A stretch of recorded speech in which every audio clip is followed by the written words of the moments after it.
Rem Koolhaas. Rement Koolhaas was born November 1944 in the Netherlands.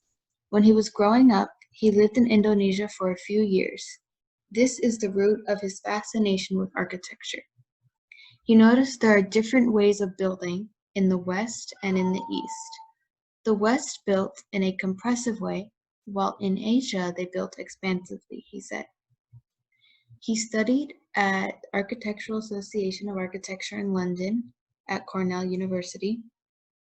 He worked as a professor at Harvard at the Graduate School of Design, and he's best known for his work at the Office for Metropolitan Architecture, better known as OMA.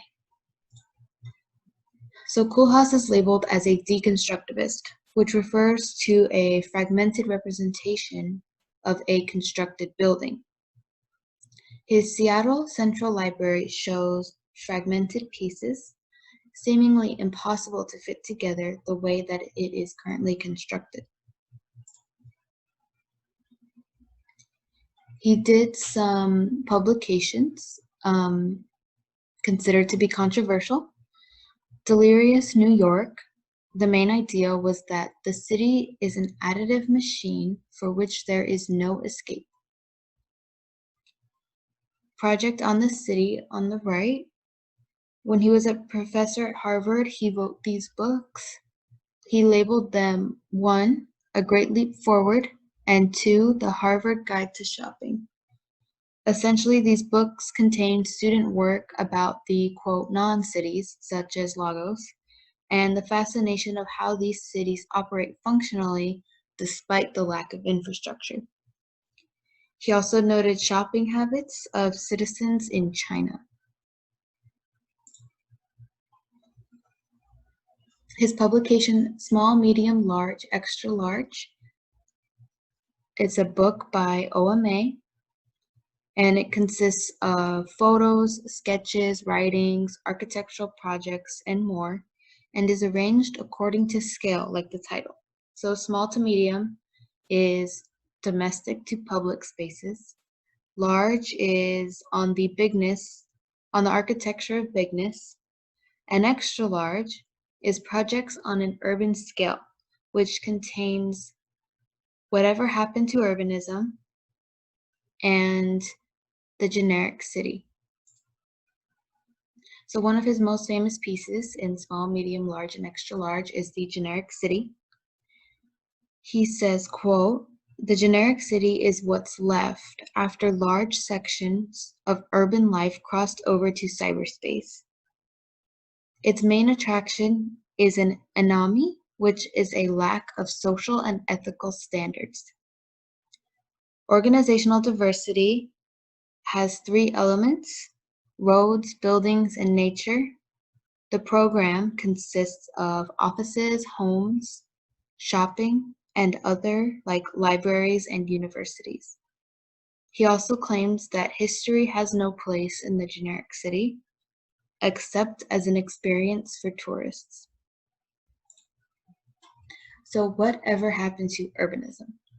So Koolhaas defines architecture as the problem and as the solution when he states that urbanism as a profession has disappeared at the moment when urbanization everywhere, after decades of constant acceleration, is on its way to establishing a definitive global triumph of the urban condition. He then goes on to state, "We still blame others for a situation for which both our incurable utopianism and our contempt are responsible." He identifies this paradox as an irony. The idea of a city has changed entirely and, quote, "the city no longer exists." If there is to be a new urbanism, it will not be based on the twin fantasies of order and omnipotence. It will be the saging of uncertainty. It will no longer be concerned with arrangement of more or less permanent objects, but with the irrigation of territories with potential.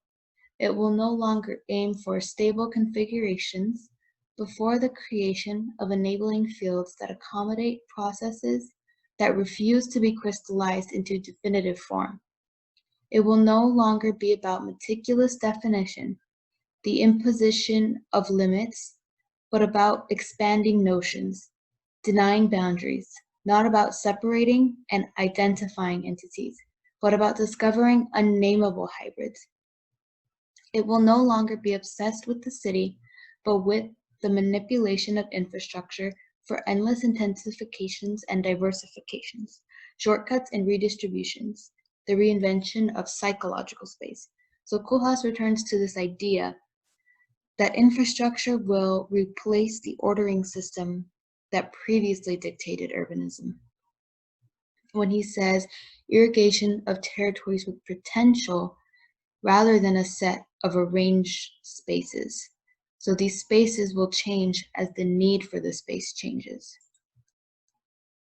For urbanists, the belated rediscovery of virtues of the classical city at the moment of their definitive impossibility, many have the point of no return, the fatal moment of disconnection, disqualification. So urbanism is gone. Architecture has created a divide in the understanding of the city as a whole versus the architecture within that city. Now we are left with a world without urbanism, only architecture, ever more architecture. The neatness of architecture is its seduction. It defines, excludes, limits, separates from the rest, but it also consumes. It exploits and exhausts the potential that can be generated finally only by urbanism, and that only the specific imagination of urbanism can invent and renew. So Koolhaas poses urbanism not only as a profession, but now as a way of thinking. So deconstructivism is found in this manifesto when he states, "We were making sandcastles. Now we swim in the sea that swept them away." He views the city as a sea of fragments. However, he still states that we must accept what exists and build from there. He says to take risks. Since we are not personally responsible for the current condition of our city, we must become irresponsible and go from there. What if we simply declare that there is no crisis? Redefine our relationship with the city not as its makers, but as its mere subjects, as its supporters. More than ever, the city is all we have.